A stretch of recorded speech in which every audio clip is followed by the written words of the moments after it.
nobody on this road that can save your soul. Almost lost control now. Tell me what you need in a friend and now. Pray that we endure to the end again. I'm just saying that I'm here for you.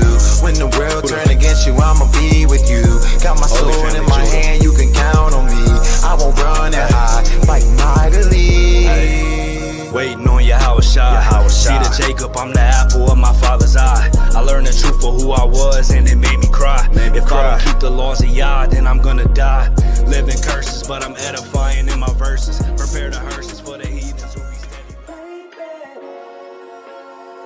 Shalom, shalom.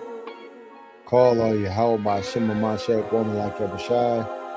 To the 12 tribes are scattered abroad, greetings. We're doing this in the name of the Most High, Yahweh, in the name of his only Salakia, begotten Son, Hamashiach, woman like Abishai.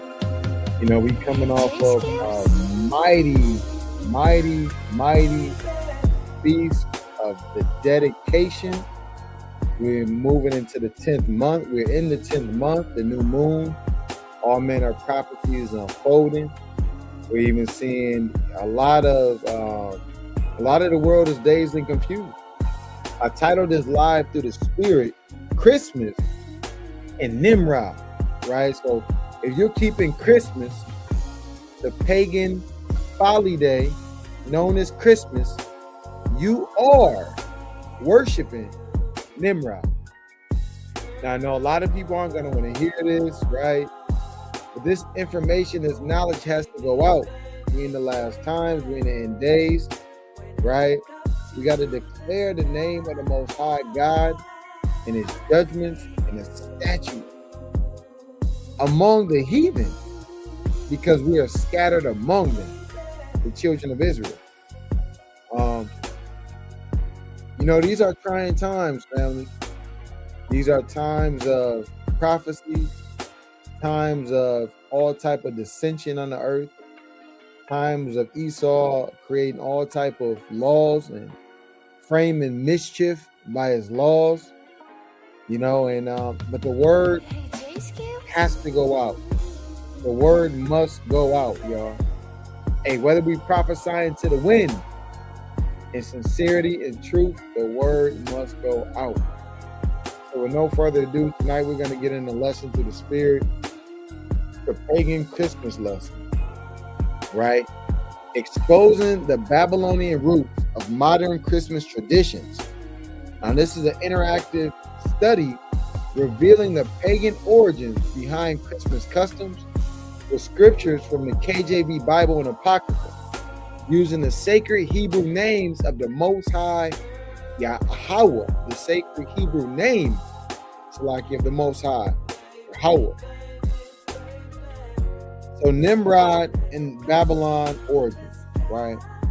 So to understand the pagan roots of Christmas, we must first go back to the beginning, to the land of Shinar, where a mighty hunter rose up in rebellion against the Most High. His name was Nimrod, and his kingdom would birth the false worship system that still deceive the nations today. That still deceive the nations today. Right? So when you go into Nimrod, when you go into Akkad, when you go into Babylonian, when you go into Shinar, ancient Babylon, this is all going into Nimrod, right?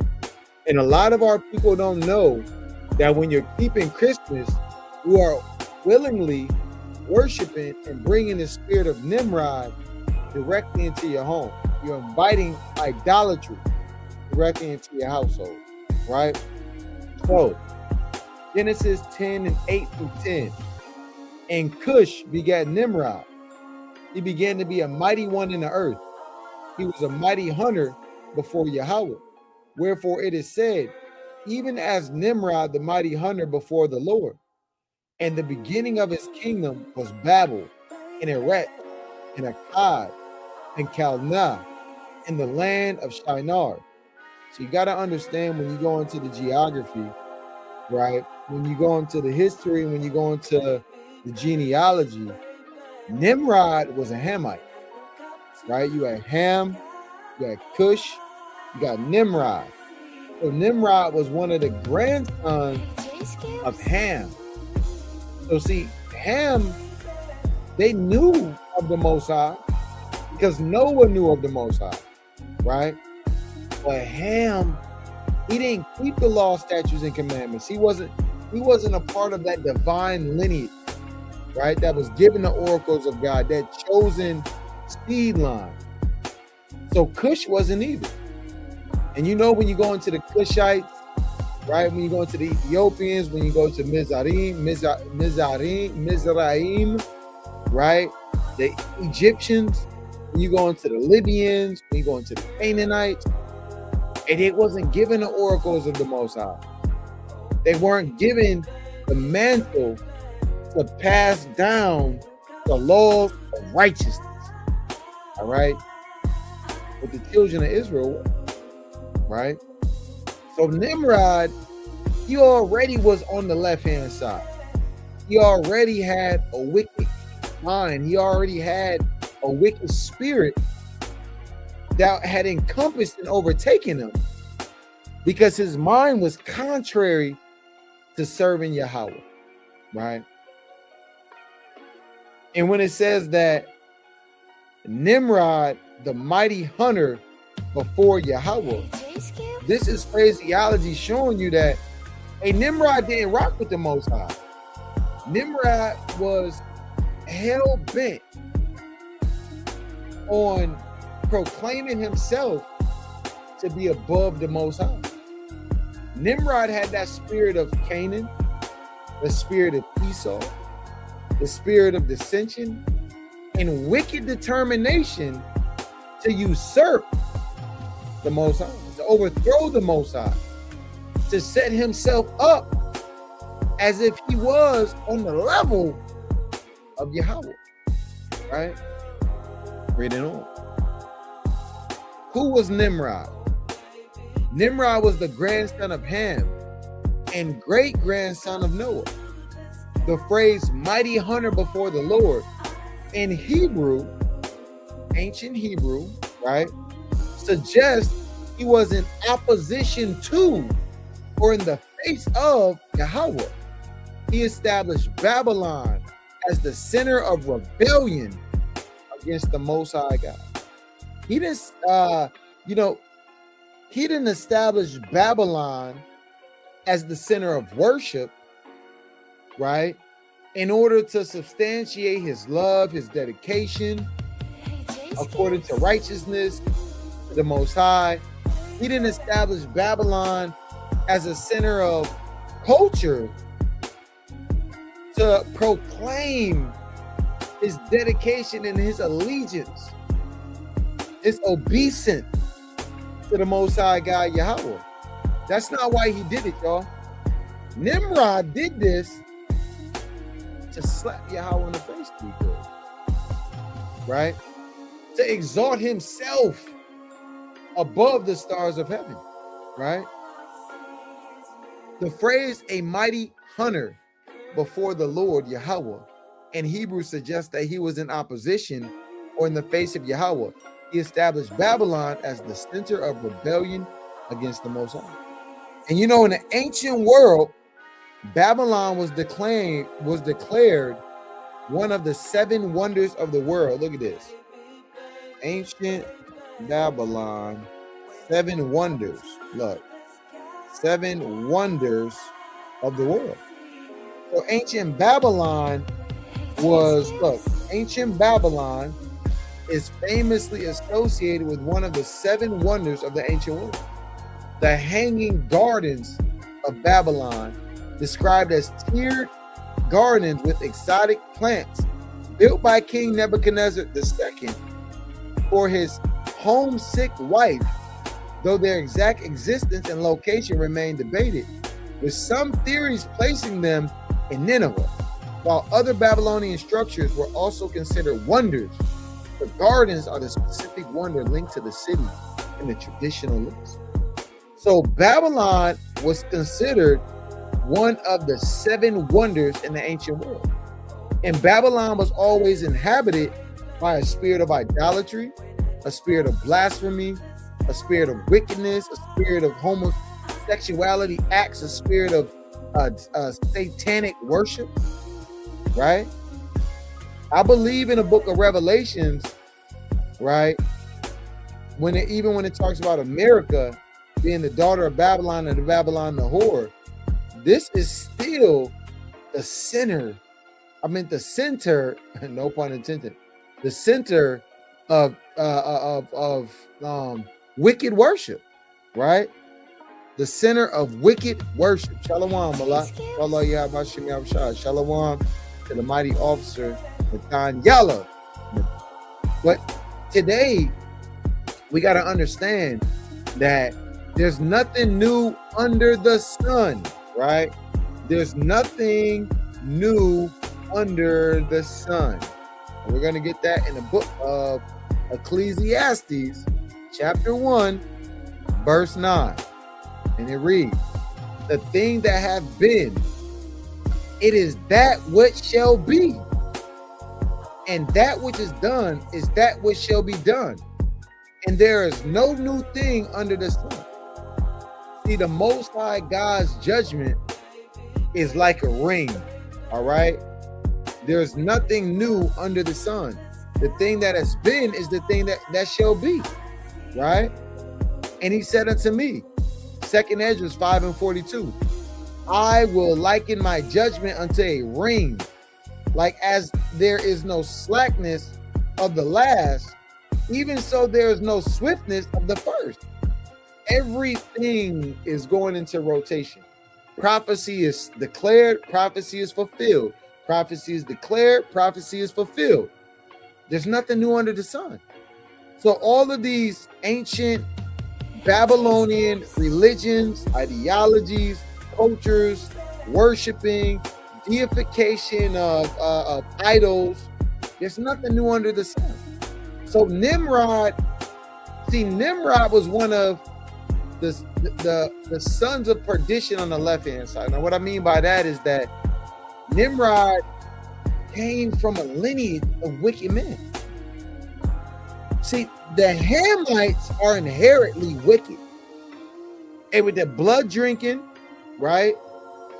Damn neck stretching, and they worship ancestors, right? And Nimrod came from that line of Cushites. Now, peep game. Nimrod, the mighty hunter who rebelled against Yahweh, established Babylon and led humanity into building the Tower of Babel. His kingdom became the birthplace of false worship that spread throughout all nations. See, we talk about ancient Egypt, right? Ancient Egypt, the precursor to ancient Egypt was ancient Babylon, right? Let's get Micah 5:6. Micah 5:6. And they shall waste the land of Assyria with the sword, and the land of Nimrod and the entrance thereof. Because when you go into Akkad, when you go into Assyria, when you go into Shinar, when you go into the land of the Chaldeans, all of that is going back to Nimrod, right? Thus shall he deliver us from the Assyrians, for we've been in captivity of the Assyrians, right? When he cometh into our land, and when he treadeth within our borders, the Tower of Babel. Under Nimrod's leadership, the people built the Tower of Babel, not to honor Yahweh, but to make a name for themselves and to avoid being scattered. This was direct rebellion against the commandment to fill the earth. Didn't the Most High God say, right, multiply the earth? Didn't the be fruitful? My bad. I said multiply the earth. Be fruitful and multiply, right? Let's get that in the book of Genesis, the first chapter. The book of Genesis, chapter 1, verse 28. And God blessed them, the Most High blessed them, and the Most High said unto them, be fruitful and multiply, and replenish the earth, and subdue it, and have dominion over the fish of the sea, and over the fowl of the air, and over every living thing that moveth upon the earth. So this was a commandment from Yahweh. But Nimrod, he said, look, the hell with what you're talking about, right? I'm pushing the spirit to not subdue the earth and not multiply, but I'm pushing the spirit to everybody stay here. Because see, when man has in his mind that he can set up a land and call it after his name, his ordinances, that man can be empowered and he can be exalted into a mighty man of rulership. And he can ultimately attempt to take from in his mind the power and the notoriety that's due to the Most High. And men set themselves up as kingdoms, not knowing it's the Most High God who rules all things. So Nimrod had the same spirit. All right. Okay. So Genesis 11:4. And they said, go to, let us build a city and a tower, whose top may reach unto the heavens. And let us make a name, lest we be scattered abroad upon the face of the whole earth. But the Most High God already said, be fruitful, multiply, and subdue the earth. But they didn't want to do that. They directly in their minds and in their actions and in their spirit had the spirit of perdition, the spirit of disobedience, right?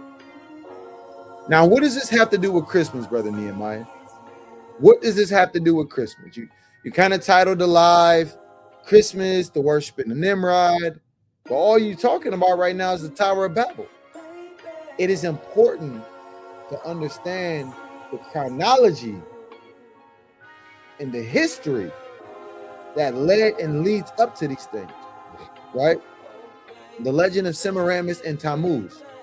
According to ancient historical records and scholarship, when Nimrod died, his wife, Semiramis, also known, get this, as Ishtar, as Easter, claimed that he had become the sun god. Now, peep this. This Akkadian civilization, right? This predates the civilization of Egypt. Ancient Babylon, let's get this real quick. Look, I'm going to get y'all something real quick. Right? 1 second. When you go to timeline events from ancient Babylon to ancient Egypt, right? I want to show you something. 1 second. 1 second. I want to see if I can pull this up real quick. Bear with me. Bear with me. What I'm looking for. See, they showing me. I'm gonna find this timeline. 1 second. 1 second. I'm not finding what I'm looking for. But ancient Babylon predated ancient Egypt. Is the point of the matter, right? So when you go to, they claimed that Nimrod had become the sun god. She later gave birth to a son named Tammuz, who she declared was Nimrod reborn. And you hear this same type of situation in ancient Egypt with Isis and Horus, in Greece with Aphrodite and Eros, in Rome with Venus and Cupid, later adopted to Mary and Yahushua. Now listen to this.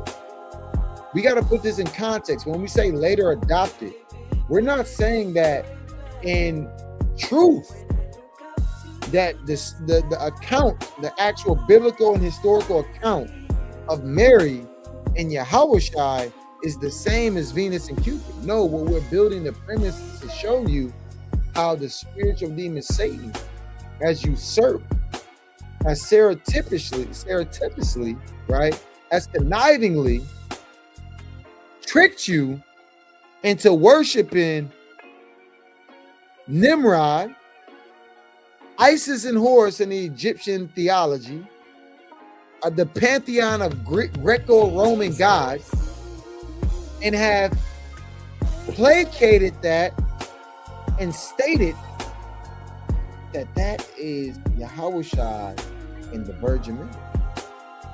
They've tricked you into thinking that these days that have been given to idolatrous customs are actually the day and time and season and reason that you are keeping Christmas in celebration of Mary birthing our Lord and Savior, Yahushua, who the world calls Jesus Christ. I'm here to tell you, brothers and sisters, straight up and down, you've been tricked. Hey, you've been hoodwinked. You've been finagled. You've been lied to. You've been deceived. You've been robbed. You've been hoodwinked. Right? That's what I'm here to tell you. Now, when you look at this, notice this is Semiramis with the lion, right? Semiramis. This is Nimrod's wife, right? And when you think about this, look, Semiramis was also known as Ishtar. Where do you get Easter from? Little bunnies hopping around, laying eggs. Semiramis, Ishtar, right? What was her name? Ashtoreth. All of these pagan, heathen deities have been disguised and embedded in modern day Christianity through Catholicism, the Holy Roman Empire, right? Nero, what is his name? Constantine, right? And a host of other heathen. Let's move on. This is the ancient relief depiction of Ishtar, the Akkadian name for Semiramis. Now look at this real quick, y'all. When you go into, look at this, Akkadian language and civilization. So this cuneiform, all right, I think it's called cuneiform, right? So look, this is the ancient Akkadian language right here. See that? Akkadian. And look, Babylonian, Assyrian, it's the same thing, y'all. So when you hear of Akkad, right, like we saw in Genesis in the 11th chapter, right, we saw how Nimrod was going to, how in Babylon, the Tower of Babel, it was also known as Akkad, the Akkadian language, right? So this is all going into Nimrod. I believe it's also called cuneiform, right? Also called cuneiform. Now, the thing that you have to understand is that, yes, we shared certain linguistic characteristics, right? Yes, we shared certain linguistic characteristics because these are all Semitic languages. I'm gonna get this real quick, right? If we go into proto-Sinaitic alphabets, right? Go into the proto-Sinaitic alphabets right here. You see these pictographic writing systems. So when we go to like Canaanite script, I believe the Akkadian, cuneiform, hieroglyphics. Most of these are proto-Sinaitic scripts, right? And what that goes into, the proto-Sinaitic script is a Middle Bronze Age writing system known from a small corpus, about 30 to 40 inscriptions and fragments of the Serabit El Qadim in the Sinai Peninsula. Why should this sound familiar, family? Sinai Peninsula goes into, all praise Yahweh Shem Yahushai, the Mount Sinai. That should ring a bell. Moses, the Ten Commandments, the tablets of stone. And we didn't receive the tablets of stone with damn Yiddish on it. The tablets of stone didn't have cuneiform on it, right? Didn't have Aramaic. You know, it was the Proto-Hebrew, which goes back to the Proto-Sinaitic language. All right? Proto-Canaanite. Proto means early, right? It's like you hear the word prototype, right? It's also known as early alphabetic, the earliest trace of alphabetic writing and the common ancestor of the Paleo-Hebrew alphabet, the ancient South Arabian script, and the Phoenician alphabet, which led to many modern alphabets, including the Greek alphabet and subsequently the Latin alphabet, where you get English from. According to common theory, Israelites, Canaanites, Hyksos, the Hyksos conquered Egypt in the 16th dynasty. That's where you get the word Pharaoh from. That was from when the Hyksos conquered ancient Egypt, who spoke a Canaanite language, repurposed Egyptian hieroglyphics to construct a different script. On Pete did. We would reject this particular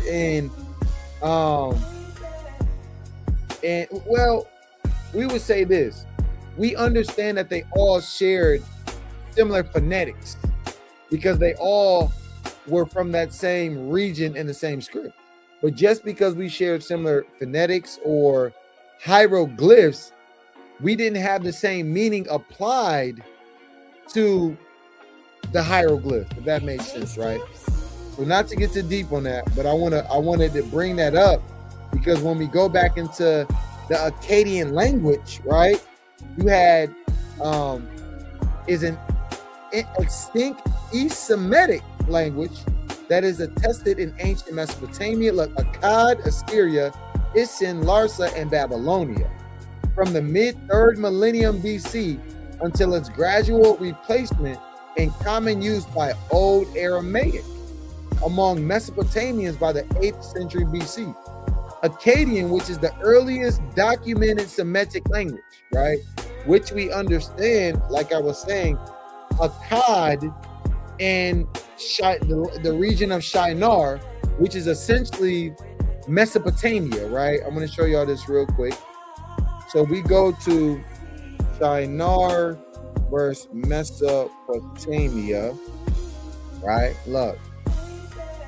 Shinar isn't a different place from Mesopotamia. Rather, Shinar is the biblical Hebrew name for the southern part of Mesopotamia. So when you go into Erech, Babylon, Erech, and Akkad, these are all synonymous with Shinar, which is synonymous with the region of Mesopotamia, right? The southern tip region of Mesopotamia. So when you go into Akkad or Akkadian script, as we was getting to here, and you tie it back to the timeline of events, this proves that the Akkadian language and empire ancient Babylon predated the historical ancient Egypt. So when you get into Isis and Horus and all of these false gods, these idols, it actually pre-existed in ancient Babylon, right? Now, the reason why this is important is because Babylon and the mystery religion, sun worship, the divine mother and child, and the December celebration of the sun's rebirth forms the foundation of Christmas traditions. So your modern day Christianity is actually rooted in satanic, heathenic, if that's the word, heathendom, practices, customs, rituals, right? Rituals. Let's get this word right quick, y'all. Rituals. Look, rituals. Get the definition. Look, rituals, definition. Ritual. A religious or solemn ceremony consisting of a series of actions performed according to a prescribed order, right? You got to understand that rituals witchcraft, sorcery does not always mean somebody got some damn potion, shaking it up, foaming at the mouth, and trying to put a damn spell on you, right? And this is not a potion, by the way, it's black water, right? Phobic and humic minerals. But the fact of the matter is, rituals doesn't always mean that you're somebody is like the brother said before, got a cauldron with damn frog guts, and no, that's not what that's always going into. See, there's witchcraft on a high level that's done where they make rituals a part of the social fabric. Let's get this. Social fabric, right? The social fabric is a metaphor for the interconnected relationship, shared value, norms, and institutions that bind a society. Christmas is a social fabric. Easter is a social fabric.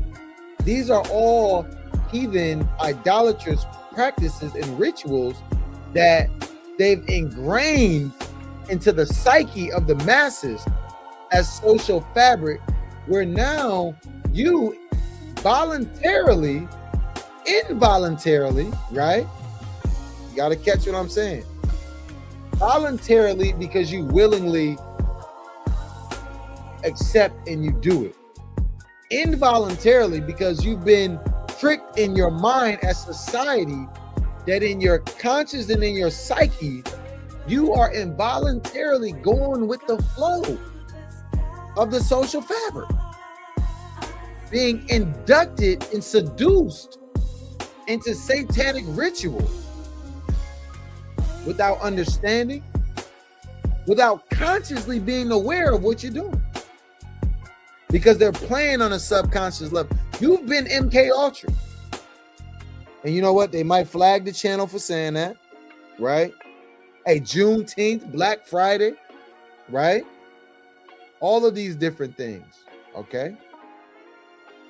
Now moving on, right?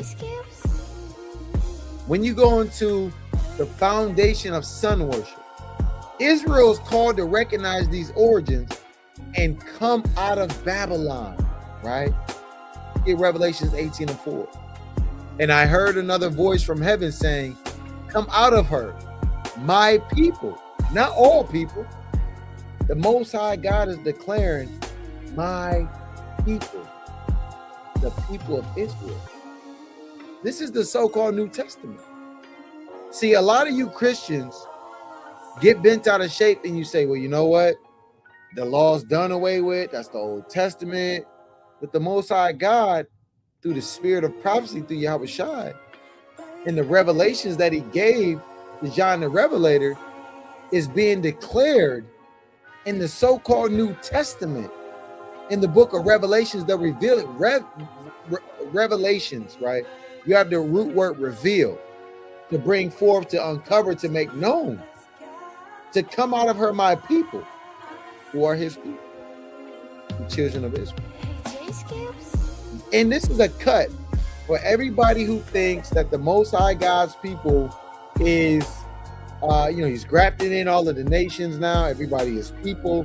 Well, if that's the case, then you will cut yourself, because the Most High God is declaring those people who are called by his name to come out from among her customs, her religious practices, her festive days, her holidays, her ceremonies, that ye be not partakers of her sins, because all of these things are sins in the face of the Most High, and that ye receive not her plagues.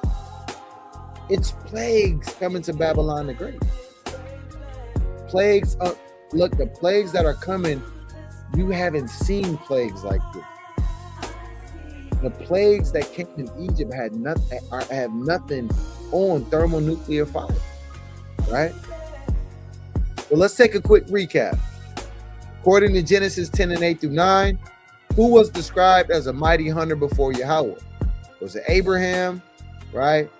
Was it Nimrod, Esau, or Ishmael? We know it was Nimrod, right? Bam. Bam. Right here we have, what was the name of the king Nimrod's kingdom that became the false worship seat. We know it was Babylon, right? True or false?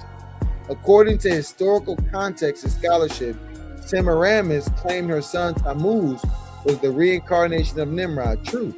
They claimed that Tammuz was a reincarnation of Nimrod, and that Tammuz, and that the Christmas tree, the evergreen tree, represented his reincarnation or his rebirth. And then moving on, we have true or false, the Tower of Babel was built to honor the Most High. No. Genesis 11, verses 1 on down, chiefly around verse 4, we know they declared that Babylon and the Tower of Babel was built to actually defy and to disobey the commandment that the Most High God said, be fruitful, multiply, and subdue the earth. They wanted to stay all together and make a name for themselves. And the Most High God confounded the languages there. That's why the word Babel, which means confused. Oh, what I meant to press false. I clicked the wrong one, y'all. Salakia. Talking too much, Salakia. Bam.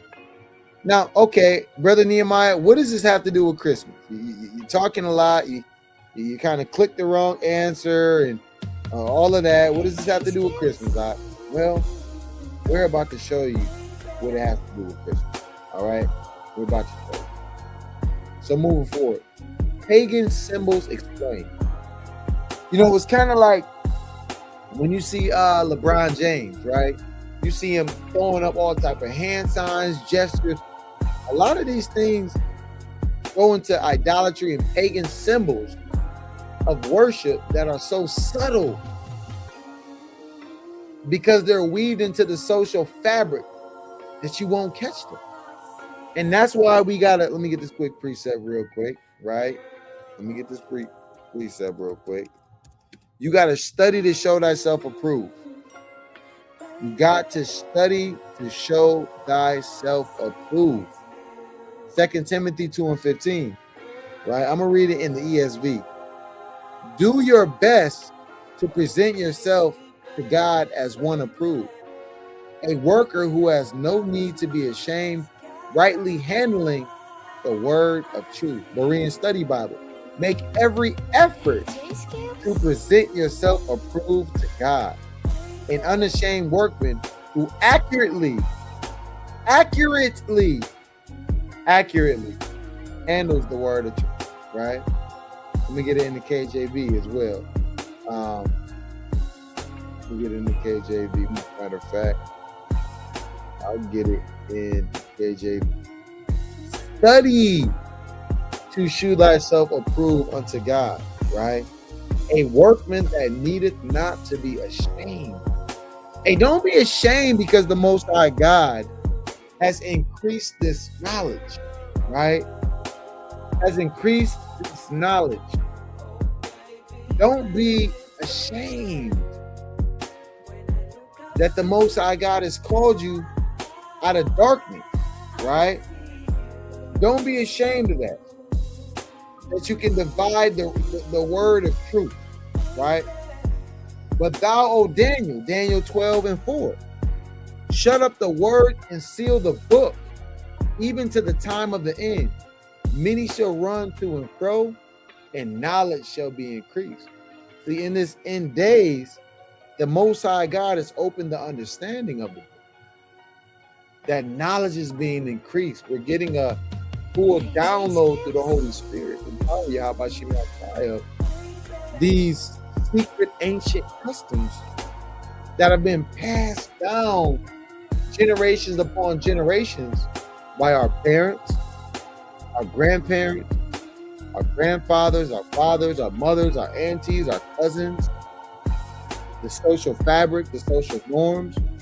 We've been desensitized to the pressures and the idolatrous convictions that they've placed on society. So much so that when you hear the truth, you hate it. When you hear the truth, you despise it. When you hear the truth, it makes you uncomfortable. It makes you angry. It makes you upset. Instead of examining through the spirit and say, damn, Why do we bring a tree in the middle of our house in the middle of the winter? Why do we decorate it with light? What the hell? What are we doing? What does this even mean? Why are we looking for a fat Edomite man with a beard to come down our chimney and eat some cookies? Why are we leaving out milk and cookies for an imaginary person? Why do we work so hard? I'm not saying we, but I'm just speaking fictitiously, right? I'm speaking, facetiously from the perspective of masses of Israelites are going to go and they're going to keep Christmas, and they have no idea why they're spending all of their money to get presents and to lie and say some fat white man came down the chimney with a damn beard, or some fat black man, but look all black man for that sake. For the sake of argument, for families who want to say it's a black Santa. Crumpus. Yo, we gotta get better, man. Hashem Yahushai, we gotta get better, y'all. Right? Every symbol associated with Christmas has roots in ancient pagan worship. Listen.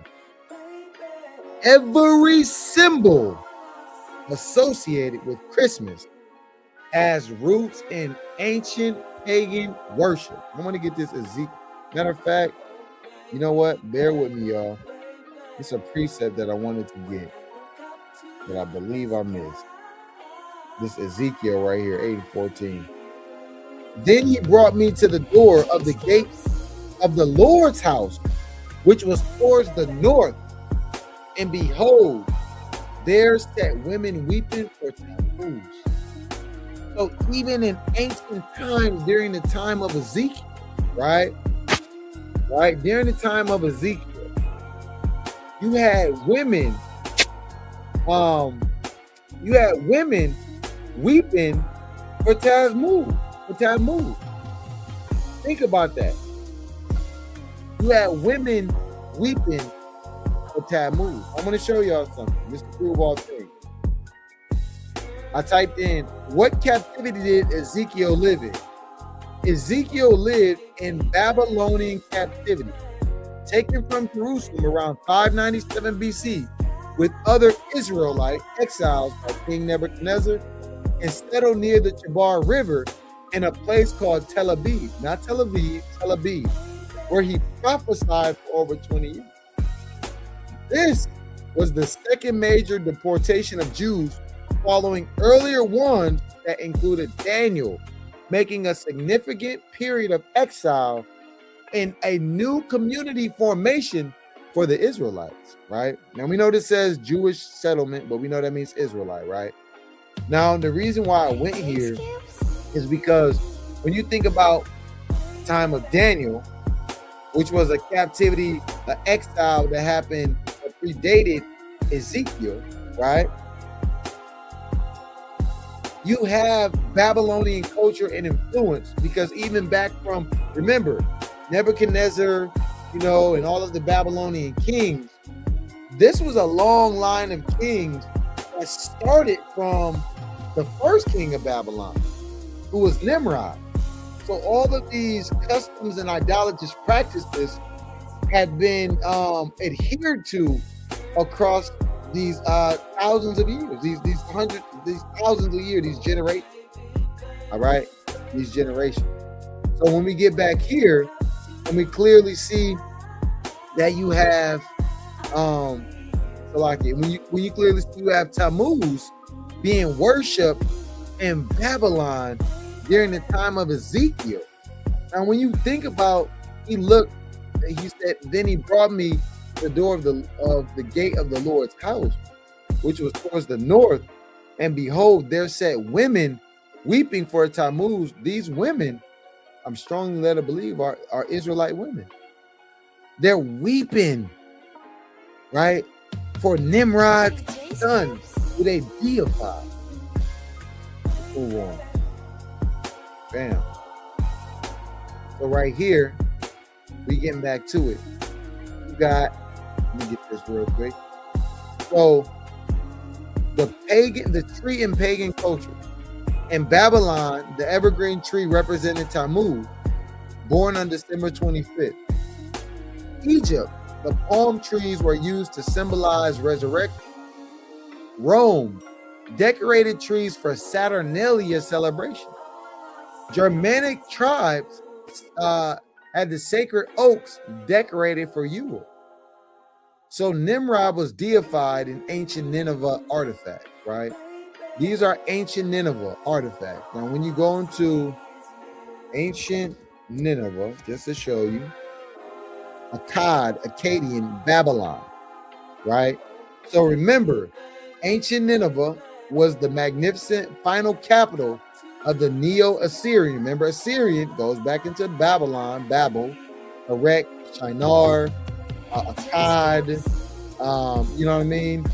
Empire located on the Tigris River near modern Mosul, Iraq.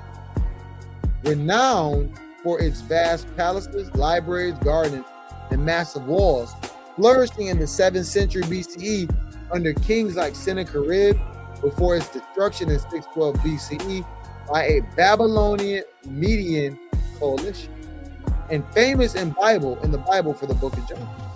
So Nineveh, right? So when you go into ancient Nineveh, there were artifacts. Like look at this right here.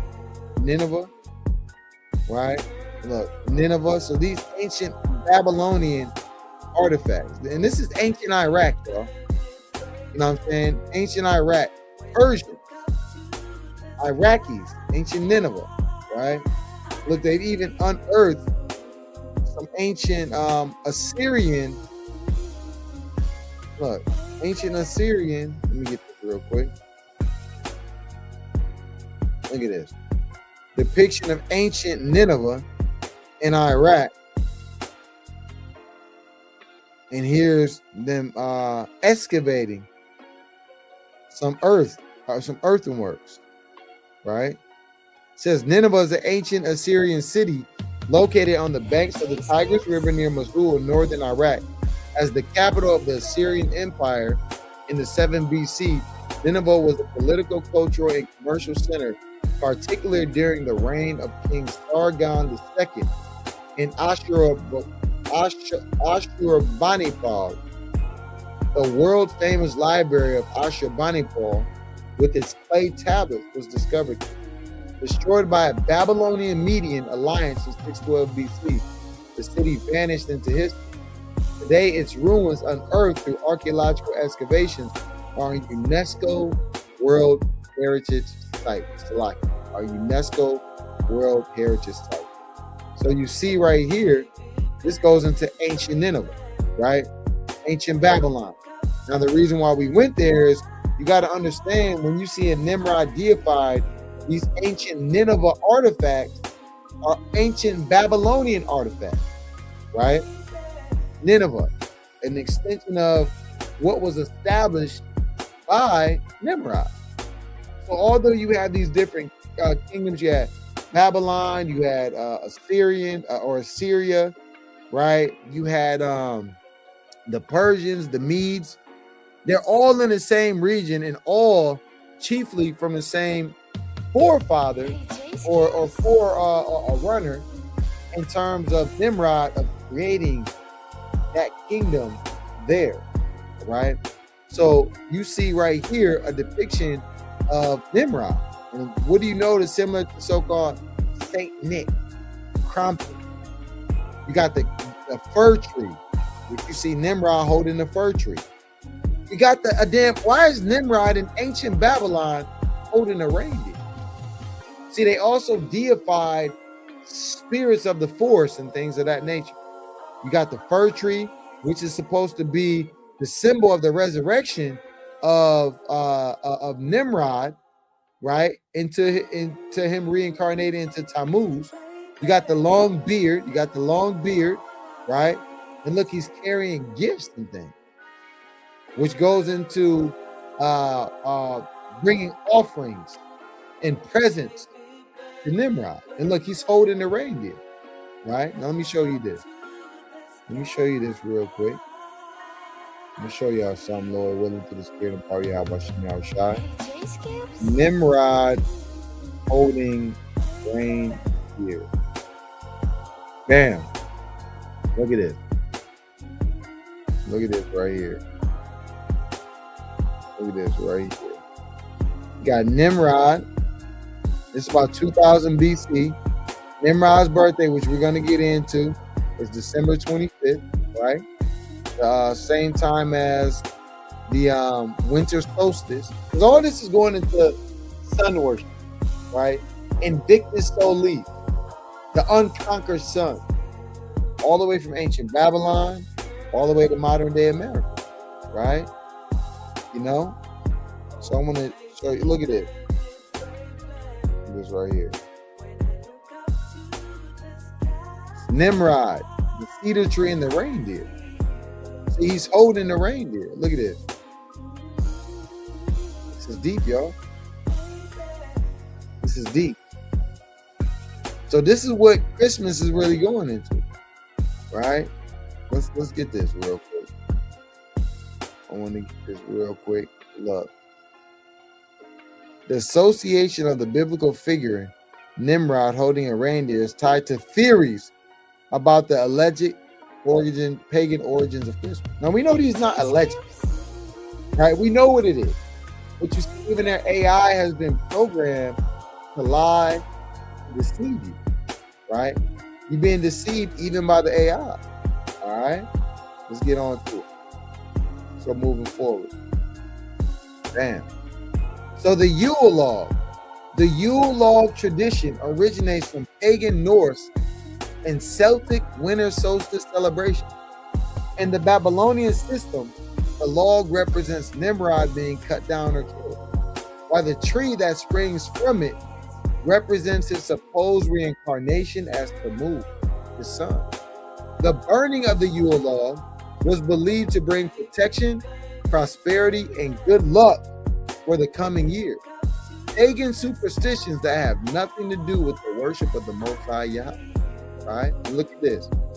A traditional Yule log. Now, a lot of people in America do this ignorantly by, chestnuts by the open fire, Jack Frost nipping at your nose. These damn Christmas carols. These table centerpieces.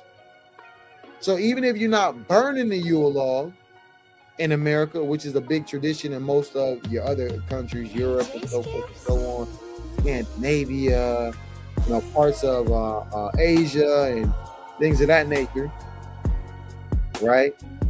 You have this as a centerpiece. You have the Christmas candles. It says decorated with evergreen boughs, pine cones, holly berries, and candles. The candles represent the returning sun after the winter solstice. So we actually are in the winter solstice right now. It started on the 21st. 21st to about the 23rd or the 24th, respectively, right? Yeah. So while the dried oranges right here symbolize the sun and prosperity, all elements rooted in pagan sun worship and tradition. Isaiah 44:14 through 17. He heweth them down cedars and taketh the cypress and the oak. He burneth part thereof in the fire. With part thereof he eateth flesh. And the residue thereof he maketh a god, even his graven image. He falleth down unto it and worshipeth and prayeth unto it. So this is what happens, man. You're taking that tree, you cutting it down, you making it into God, you fixing it with nails, letting it stand upright, and you damn going the hell off. Blasphemous. And if you don't repent, the Most High is going to destroy you. And we don't want to see that, brother. We don't want to see that, sister. We're urging you to repent. We're urging you to come out of idolatry. Wreaths, holly, and mistletoe. The circular wreath represents the sun in the circle of life in pagan sun worship.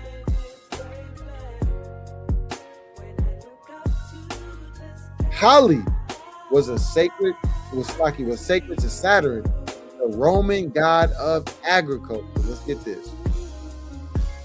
The Roman god of agriculture, right? Roman god of agriculture. Look. Saturn. Saturn. The primary Roman god of agriculture was Saturn, associated with sowing, abundance in the mythical Golden Age. Celebrated during the winter festival of Saturnalia. But Ceres was also a major goddess of grain, crops, and fertility, equivalent to the Greek Demeter, while Mars, surprisingly, also protected agriculture alongside his role as war god. And this is mad. Blasphemy. Utter confusion. Right? Saturnalia. This was a festival, we're going to touch on it, that was celebrated throughout the Greco-Roman world, chiefly in the Roman world, right? Around December 25th. That was a festival, look, in celebration of Saturn, all right? In celebration of Saturn. So going back to it. So, holly was sacred to Saturn, the Roman god of agriculture, and mistletoe was revered by the Druids as a sacred plant with magical properties. Now, if you don't know who the Druids are, we're going to show you this, get into this real quick. The Druids were the priestly, scholarly, and judicial class of the ancient Celtic society, serving as religious leaders, teachers, judges, and advisors, deeply connected to nature, astronomy, and philosophy, witchcraft, believed in the soul's immortality, and conducted rituals, often suppressed by Romans, but surviving in legend as magicians like Merlin, inspiring modern spiritual paths focusing on nature reverence. We don't revere nature, we revere the Most High. But look, rituals connected to nature and astronomy, right? So when you go back to, and mistletoe was revered by the Druids as a sacred plant with magical properties, that's more, rituals. So wreaths are circular shape. They represent the sun symbol. Endless cycles of season, which is nature worship. Holly was a sacred plant to Saturn. Used in Saturnalia, red berries equal blood sacrifice, right? In mistletoe, Druid sacred plant kissing ritual for fertility and magic, right? So you're participating in all type of rituals. Gifts under the tree. The practice of placing gifts under the tree originated from offerings made to Tammuz. In Babylonian tradition, worshipers will place gifts at the base of evergreen trees as often as offerings to the reborn sun god on his birthday, December 25th. This practice continued through Roman Saturnalia, where gifts were exchanged during the week-long festival honoring Saturn. All right? You heard it straight up and down, honoring Saturn. So when you're giving these gifts, right? And and that's a good point. The brother said the Pantheon versus the Capitol building. They all look the same, same modern type of architecture, right? So when you think about the gifts under the tree, little do you know you're bowing down, making an offering, making obeisance, bringing presents and bearing gifts in honor of Tammuz. The practice of placing gifts under the tree originated from offerings made to Tammuz. In Babylonian tradition, worshipers will place gifts at the base of evergreen trees as offerings to the reborn sun god on his birthday, December 25th. Remember, they thought Nimrod, Semiramis said Nimrod was a sun god, and Nimrod was killed. That's why the Yule log represents chopping down, the cutting, the killing of Nimrod. But he's reborn in the fullness of the fir tree.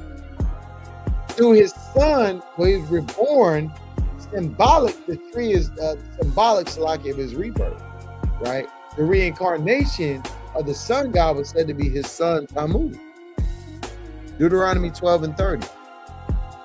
Take heed to thyself, that thou be not snared by following them, the other nation. after that they be destroyed from before thee. Because the Most High God is going to destroy the multitude of the heathen, right? And that includes a lot of the Israelites, 2/3 of the Israelites, who go into a heathen idolatrous culture, right? And and destroy doesn't always mean physically obliterated. Destruction of heritage. Some things may be physical, right? Destruction of kingdoms. Destructions of all of the things that the so-called white man and his nation, his NATO ally powers, his G20 summits, the sorcery, the witchcraft, the mischief framed by law, the laws that frame mischief, the mischief framed by laws, the destruction of these systems that have been set up and that will be set up, right? How did these nations serve their gods, right? It says, take heed to thyself, Deuteronomy 12:30-31. Be not snared by following them, after that they be destroyed from before thee, and that thou inquire not after their gods, saying, how did these nations serve their gods? Even so will I do likewise, that thou shalt not do so unto the Lord thy God. So you can't have a mind frame of trying to figure out how these nations do what they do in wickedness. But you know what? I want to find out how to worship Allah because I want to be like my Muslim brothers and sisters. Man, that's going to hell off. I always tell people, Islam is a wonderful religion if you're a Muslim. I mean, if you're Ishmaelite, if you're Arab. And that's the God that's worshiping the heritage of their forefathers. Now, in the time of the kingdom, there is not going to be any Islam. And don't tell me Islam means Muslim is one who submits himself to the will of God. What God are you talking about? All right? You're not talking about the Most High God, Yahweh. So don't let them get you caught up in saying, you know what? You are Muslim because you submit yourself. Abraham was Muslim. He submitted himself to one God. Hey, what the hell with that, man? We reject that. Abraham wasn't a damn Muslim. Okay? Abraham submitted himself to the God of heaven, the spirit and power, right? He wasn't worshiping a rock. He wasn't worshiping a pantheon of 360 gods, one for every so-called day of the year. You know? How did these nations serve their gods? Even so will I do likewise. Thou shalt not do so until Yahweh thy God. We should be in the mind frame and the spirit of saying, you know what? However they serve their God, we're going to go the opposite way.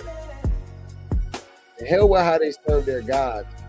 That's something that we should learn not to do.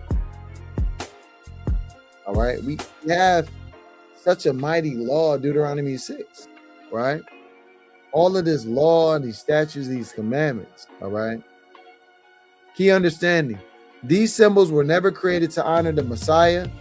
December 25th has nothing to do with Yahweh, has nothing to do with Yahweh. They were adopted centuries later by the church to make Christianity more palatable to pagan converts. Kind of like when you think about culinary, right? When you think about culinary, look, let me show y'all something. What foods have spices and other cuisine to make it more palatable, right? This is the simile.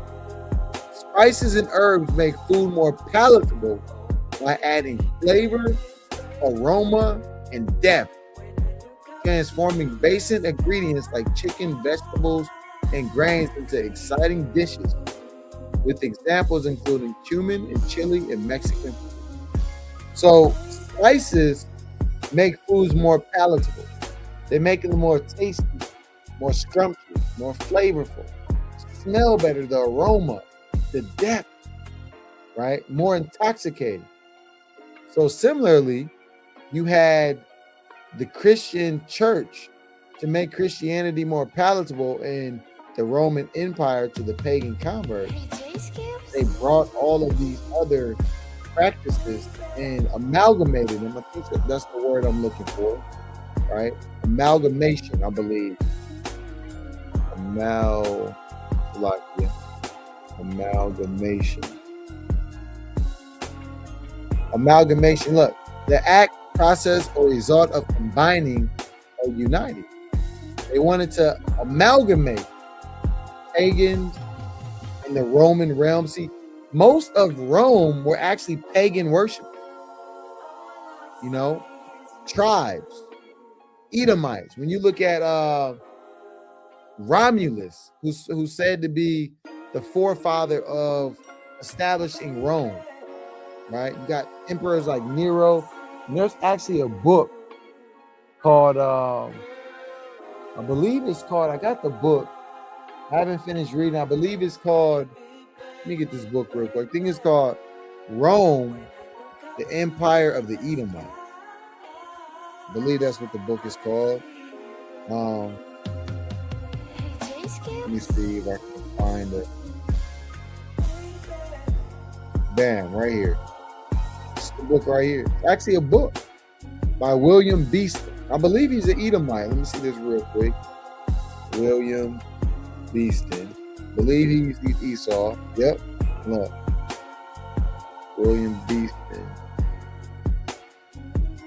Let me put in author.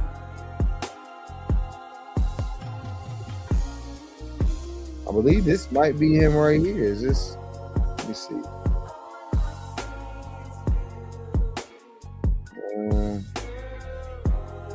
I don't know if this is him, but I believe this might be him. Let me see. Author of the Roman Empire. The Empire of the Edomite. Let me see. I don't have a picture of him, right? But I thought that might have been him. It might let it believe it's Esau who wrote this book, right? But nevertheless, look, they're carrying out our menorah. The mighty 7-candle menorah. Are we still in the spirit? We was talking to the elder earlier about Shimi Abshai. Shout out to priest elder Zabat. Hey, we still in the spirit of Hanukkah, the feast of the dedication. And keep lighting your menorahs. Stay in the spirit. Keep that zeal of the Most High on you. Keep your decorations up, right? But nevertheless, this book, right, goes into a Esau being the Roman Empire being the empire of the Edomites. Okay? So when it goes back into Europe, into Rome, most of Rome were actually pagans. Their customs, their cultures, their heritage, their practices, their ideologies, their philosophy were pagan.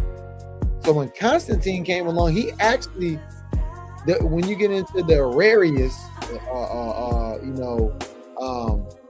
empire, right? Some of the first rulers of Rome, not the generals, what are they called? The Caesar, they were all pagan. They had been sun worshipers, right? We're gonna get into that. So as Israelites, we are commanded not to learn the way of the heathen. Let's do a quick quiz. Match the pagan symbol to his meaning. Christmas tree. We know that this goes into Nimrod reborn. Yule log goes into Nimrod's death. Evergreen wreath goes into circle of life or sun worship. And gifts under the tree goes into offerings to Nimrod. Right? True or false? The Bible in Jeremiah 10 describes a practice similar to decorating Christmas tree. That's true. True, plain upon table. Right? What does the burning of the Yule log symbolize in pagan tradition? Not the birth of the Messiah, not warmth and family, not the Star of Bethlehem, but Nimrod's death and his rising as the tree. And then true or false, evergreen trees were chosen because they represent eternal life through the Most High. You know this is false. All right. So with that, this is part 1. I'm actually going to, Lord willing, through the Spirit, Most High willing, do part 3 and 4 tomorrow. Shimon Mashak, woman like Yahushua. Probably try to do it earlier in the day, most high willing. But most high willing, this has been edifying through the spirit and power of Yahweh Shem Yahushua. We want to give all praise and glory and honor to Yahweh from Yeshua. Shalom.